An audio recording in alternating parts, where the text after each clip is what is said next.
آج انتہائی خوشی کی بات ہے، ہم یہاں پر ایک بہترین کام کے لیے سب اکٹھے ہوئے ہیں جو سپریم کورٹ کی ریفارمز کمیٹی ہیں جن کو آنریبل چیف جسٹس صاحب ہیڈ کر رہے ہیں۔ ہم خیبر پختونخوا میں جیل اصلاحات کر رہے ہیں کیونکہ قیدیوں کی بھی حقوق ہوتے ہیں، وہ بھی اس معاشرے کا حصہ ہے۔ جو ہمارے چھوٹے جرائم میں لوگ جاتے ہیں جیلوں میں اور وہاں پر ان کے ساتھ رویہ غلط ہوتا ہے تو وہ بڑے مجرم بن کر ہی باہر نکلتے ہیں، تو اس کے لیے ضروری ہے کہ جیلوں میں اصلاحات لائی جائیں اور بہترین اصلاحات ہوں۔ تو اسی حوالے سے ہم خیبر پختونخوا کی حکومت، کیونکہ وہاں پر لا اینڈ آرڈر کی سچویشن ہیں، دہشت گردی بدقسمتی سے تقریباً 21-22 سال سے وہاں پر پنپتی رہی ہیں، تو جو دہشت گرد اریسٹ ہوتے ہیں وہ بھی ان جیلوں میں ہوتے ہیں۔ تو جیل کی سیکیورٹی کو ہم نے مستحکم بنایا ہے اور بہترین قسم کی سیکیورٹی دے رہے ہیں تاکہ باقی جو ہمارے قیدی ہیں وہ بھی محفوظ رہیں۔ اس کے ساتھ ساتھ جو ہمارے قیدی ہیں ان کے لیے ہم نے جیل میں ہنرمندی کے پروگرام کا انعقاد بھی کیا ہے، وہ ہنر سیکھتے ہیں۔ پھر ان کے لیے وہاں پر انڈسٹری بنائی ہے جو ہمارے پریزنٹ ڈپارٹمنٹ کے انڈر چلتی ہے،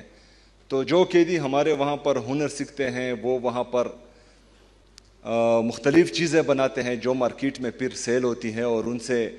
جیل میں قید ہو کر بھی پیسے کماتے ہیں اور اپنے فیملیز کے لیے جو ہیں پیسے بیچتے ہیں۔ اس کے ساتھ ساتھ ہم نے ای وزٹ کی سہولت بھی ان کو دی ہے کہ ایسے قیدی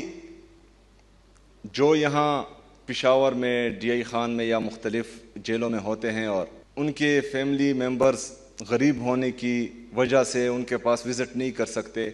تو ہم نے ای وزٹ کی سہولت وہاں ان کو فراہم کی ہے۔ یہاں اس موقع سے فائدہ اٹھاتے ہوئے میں چیف جسٹس صاحب سے ریکویسٹ کروں گا کہ ہمارے لیڈر جناب عمران احمد خان نیازی صاحب کے بھی بیٹے پاکستان میں نہیں ہیں، وہ باہر ہیں، تو ان سے بھی بات ان کی نہیں ہوتی تو برائے مہربانی ان کے لیے جو ہے اپنے بیٹوں سے ٹیلی فونک رابطے کا یا ویڈیو لنک پر بات کرنے کا بندوبست کیا جائے۔ جیلوں کی ڈیجیٹلائزیشن ہم کر رہے ہیں، شفافیت اور انصاف کے فروغ کے لیے تمام قیدیوں کے ریکارڈ کو پریزن انفارمیشن مینجمنٹ سسٹم کے ذریعے ڈیجیٹلائز کر دیا گیا ہے۔ مزید برآں اس نظام کو فوجداری نظام انصاف کے دیگر متعلقہ اداروں بالخصوص عدلیہ کے ساتھ بھی منسلک کیا جا رہا ہے تاکہ معلومات کے تبادلے اور مقدمات کی پیروی کے عمل کو مزید مؤثر بنایا جا سکے۔ اس طرح on line production virtual courts وہ بھی بنائی گئی ہیں جو ہمارے ایسے قیدی ہوتے ہیں جن کے لیے خطرہ ہوتا ہے باہر، تو ان کے لیے ورچوئل کورٹس کا بندوبست بھی کیا گیا ہے اور ماہانہ تقریباً 7500 قیدی اس میں پیش ہوتے ہیں۔